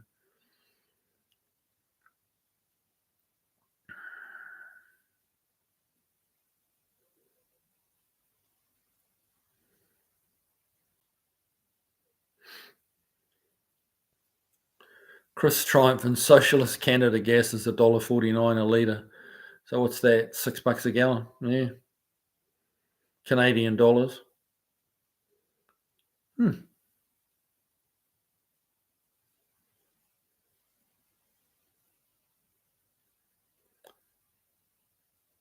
Alan Shildroff, $2.36 for 87. That's pretty cheap.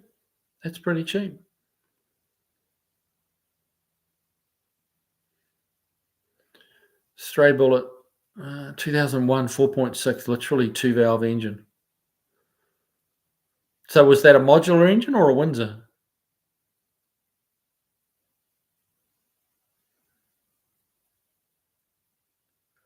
My used 2010 Ford CVPI. What's a CVPI? Has a 4.6 litre.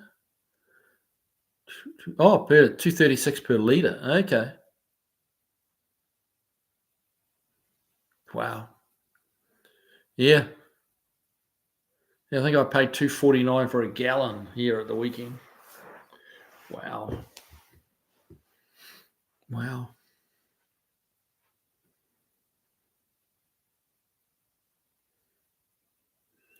J. Russell French, free market needs to build chargers. Gas has 100 years of infrastructure. Absolutely, they do.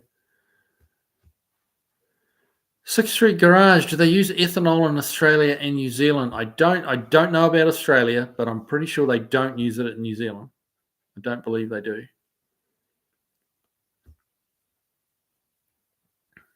Volfly, Ford was playing around in the late 90s, 3.9 litre V8 for the 2000 Little Thunderbird. Okay.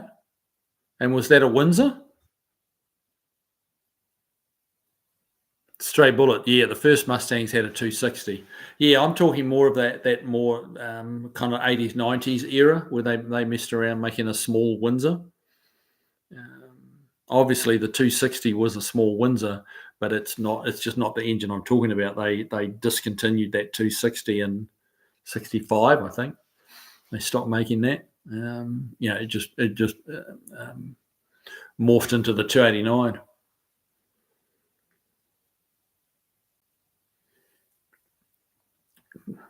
Granddad's junk, getting ready to put the garage up and some lights in the garage beside the house. Nice. Very industrious, aren't you, bud? Doing well.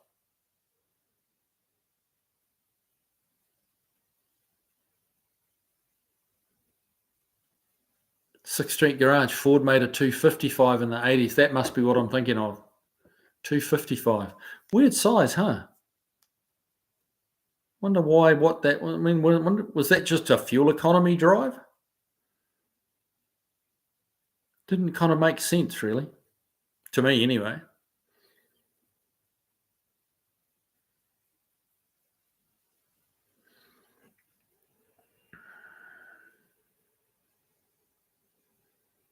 Stray Bullet, they did make some oddball sizes in the late 70s and early 80s. Stray Bullet modular, okay.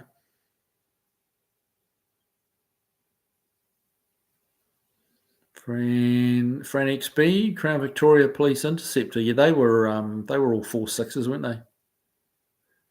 Yeah, 4.6 and 5.4 Fords are modular engine families. Yeah.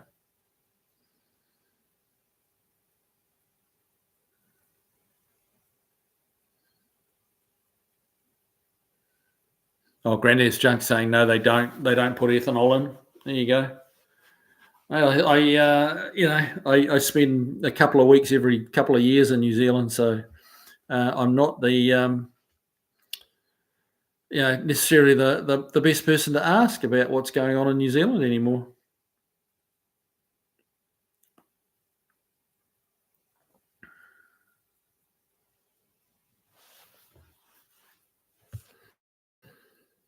Fred Nuke, we use ethanol in Australia. Okay.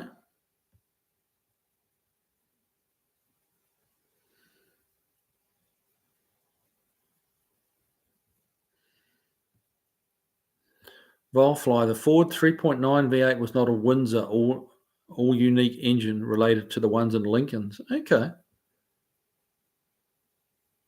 Stray Bullet, I think that was an emissions engine. Yeah, it stands to reason, really, doesn't it? Cut to the chase. Only Gold brand has E10 here in New Zealand. So tell me what is that? Excuse my ignorance, but what's E10? Is that E as in ethanol? What's that about?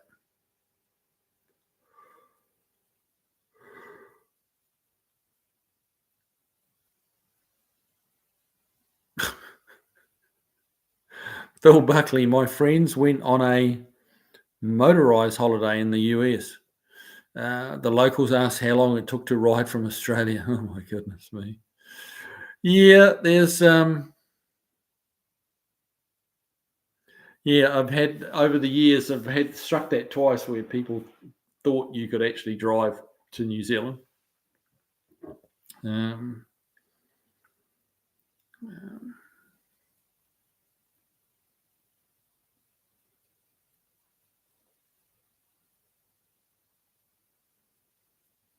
Granddad's drunk, bit of a shame really because the Jeep is E85 compatible.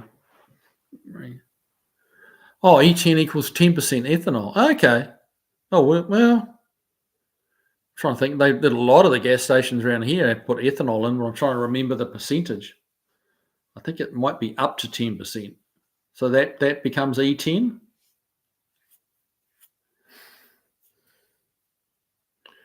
Sixth Street Garage, Kiwi, do you think you will move back one day? Yeah, it's definitely possible, yeah. And as much as anything, it's probably going to be the cost of medical insurance here. Medical insurance is brutally high unless you've got, if you've been with a corporation for many years and you retire, often you can retire with benefits, with medical benefits. But for a self-employed, car guy, medical insurance is high, and it doesn't get any cheaper as you get older. So it may be necessary to go back to New Zealand sort of to retire and to take advantage of the free medical that you get in New Zealand. So yeah.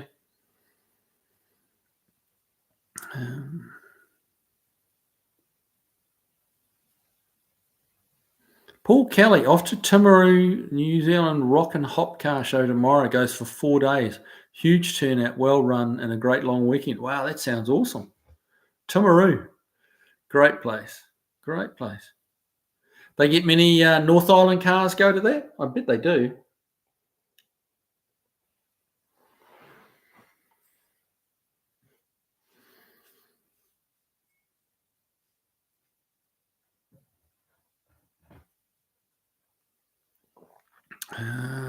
Volfly, had a break from my grind today. Had a 92 Chevy K1500 truck stop by.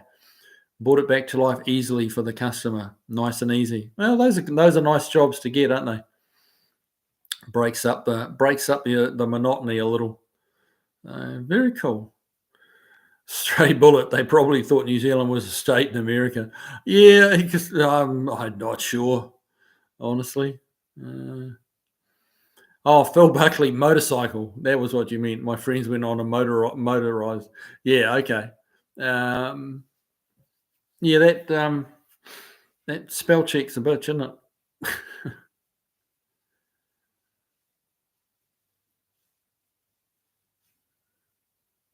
Cut to the chase. Spent a month in hospital last year. Cost absolutely nothing. Yeah. Yeah. The sad thing is a lot of Kiwis, New Zealanders don't actually appreciate just how good the medical system is there. Yeah, there's some waiting lists for stuff. You've got to wait sometimes, but all in all, it's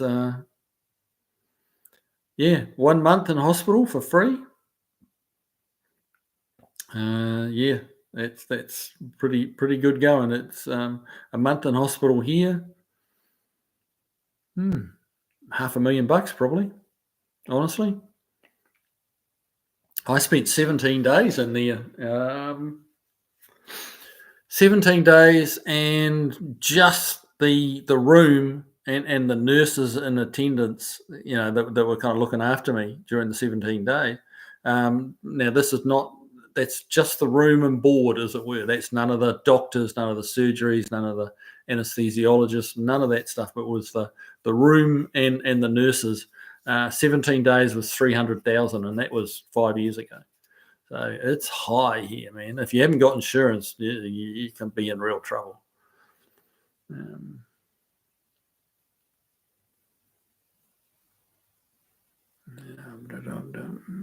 Andy Nicol, I've got a 2.7 in the Sebring, and apparently the interior water pump leaks around 90 k's, 90,000 kilometres, which of course blows up the motor. So I've got that to look forward to. Yeah, it's interesting. Some of those numbers, I've got a 2010 Lincoln, which is kind of just, well, it was a nice car, and now it's just, we've had it for a long time, and it's just become the spare leftover car. And that's supposed to, it's a similar thing, got that internal water pump that's supposedly fails like clockwork at 95 to 100,000 miles. Like every time I was told, like, it's going to go, it's going to go. And we're up to 169,000 miles now. Still going. It's still going. We look after it, service it, change the coolant, change the oil, change whatever it needs changing, very religiously. And yeah, we're hitting in on double the predicted mileage for the water pump. So I get probably on borrowed time, and when that water pump goes, that'll be the end of the car, unfortunately, because it's very difficult to get at. You've got to drop the whole engine and transmission and front cross member, subframe assembly. It all got to come out the bottom, and it's an awful lot of work for a car that's worth a couple of grand now. Yeah, so it's a shame, because it's damn good. It'll be a shame if and when it happens, but because it's a darn good car and it's nice to drive.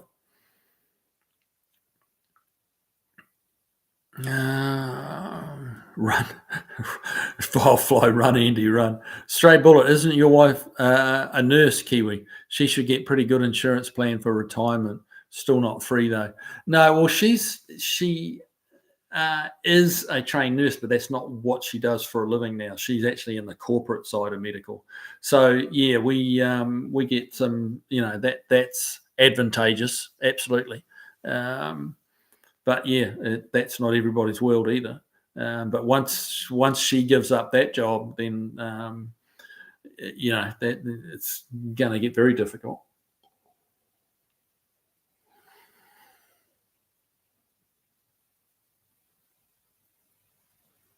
Grandad's junk. Tonight I will do some work on the poly, get the heads done. Very good. Well done. You're getting through that poly a lot quicker than I am. I know that.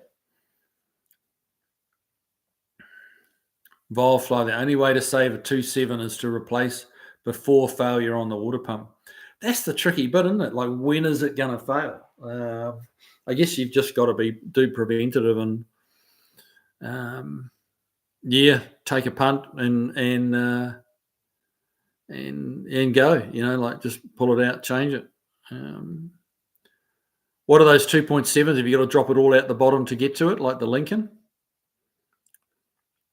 J. Russell Finch had 5 babies born, cost free. There you go. Not a bad deal, is it? 5 babies. Good Lord. Did nobody tell you what was causing it? That's a lot of kids.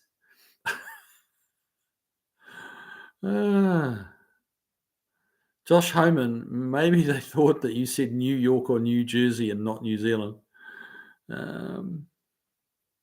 I remember many years ago, many years ago, there was a guy in the news, an American guy in the news in New Zealand, and he I don't know how he managed to do it, but he accidentally flew into Auckland, New Zealand. Now, Auckland, for those of you who don't know, that Auckland is spelled AUCK, so it's Auckland. And he thought he was boarding a plane to Oakland, which is OAK. So and to him, with the accents and stuff like that, Oakland sounded like Auckland, which I get that. But as far as how he actually got seated on the plane, that wasn't the plane he was meant to be on, I don't know, but he did. So he found himself in New Zealand when he was actually trying to go to Oakland. So I'm sure, once he passed that 10 hours of flying mark, he must have thought something's going wrong here, because it's like a 12, 13-hour flight from LA to Auckland. Yeah. But that made the evening news.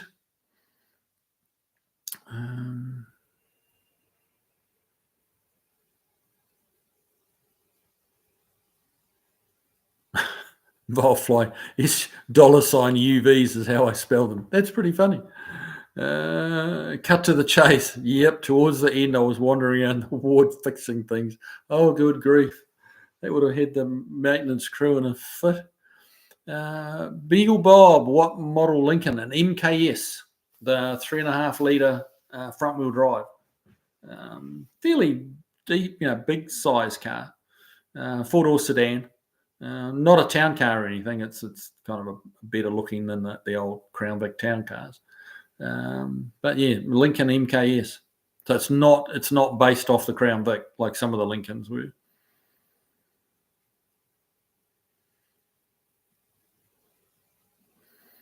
Volfly, I think the late 90s LS model Lincoln used the 3.9. First, not sure. Not sure either. My one's like a 2010.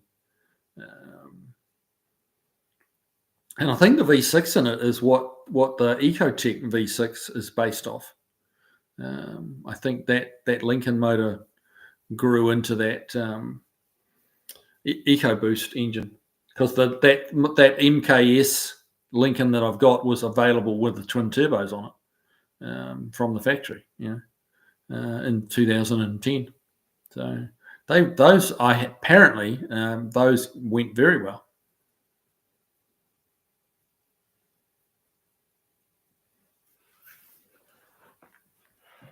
Alan Shoulder, I've just buy another engine now, and when it blows up, put that one in. Or is that too much? Yeah, it depends what they like to get out of it, to get them in and out. Barracuda, you've arrived. Good to have you here, mate. We were just talking about where all the Kiwis are, but I guess the daylight savings has messed things up a bit. So yeah, you're running. Mate, you've arrived with a minute to go, or 2 or 3 minutes to go. It's 8:59. I didn't realise it's so late already. Wow, that 2 hours has gone very fast.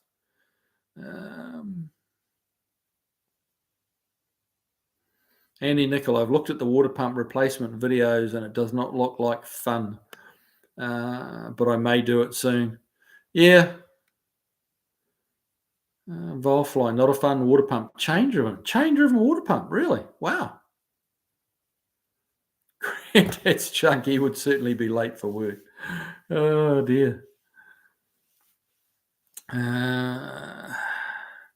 All right, guys. Well, yeah, it is literally 9 o'clock. 2 hours has whistled by. So I'm going to wrap it up. Yeah, it's been fun. As always, thanks for all your comments. Thanks for joining in. Thanks for the super chats. Mr. Freemasson. And yeah, so yeah, been lots of fun as always. And thanks to my moderator, the dude. I think he may have dropped out. I haven't seen him piping up anywhere. But yeah, so thanks to you all. And hit that like button. Show YouTube just how good a show it is. And I will see you next Tuesday. I'll try and get some videos out between now and then. And yeah, look forward to seeing you here next week. All right, guys, take it easy. Have a great one.